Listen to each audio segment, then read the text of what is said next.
That's not blasphemy at all. Lee Cummings was my cousin, as you learned from that previous video in the comment that I left. He was also the Colonel's other nephew from his sister's side. Lee worked very closely with Uncle Harley. He was the president of Kentucky Fried Chicken. He knew what the recipe was, among a lot of other trade secrets. And he knew his chicken. He was barred in 1966 from using 5 key ingredients to the original recipe. This was a court order. So, he did try to use part of Kentucky Fried Chicken seasonings. But with those 5 key ingredients being barred, he had to do something different.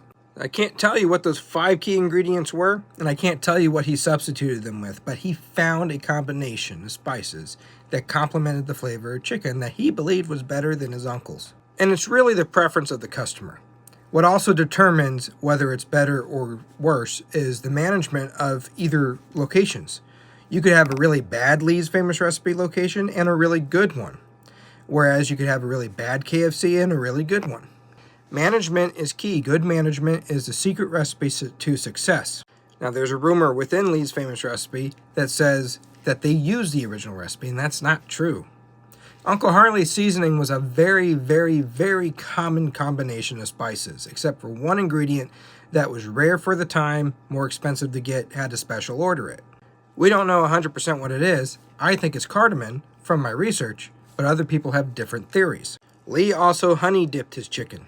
Now it's a powdered packet that's added to the chicken, but it used to be fresh honey dipped. Everything today, as we get further into the future and demand for these restaurants and their supply to be pushed out, everything has changed. Now we have dehydrated versions of things that you just add water to or whatever, mix it with the mix, and it comes out tasting pretty good. Makes it faster for production, if that makes sense. Now, you don't see me talk about Cousin Lee and his history too much anymore like I used to on TikTok because their social media team, Stoneward, they didn't really treat me fairly.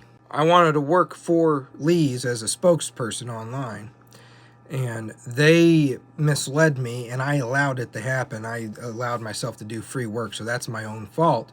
But because they withheld the information of they were not going to hire me, and the president or vice president of marketing had to contact me and tell me it after I threatened to take my content elsewhere and quit promoting them.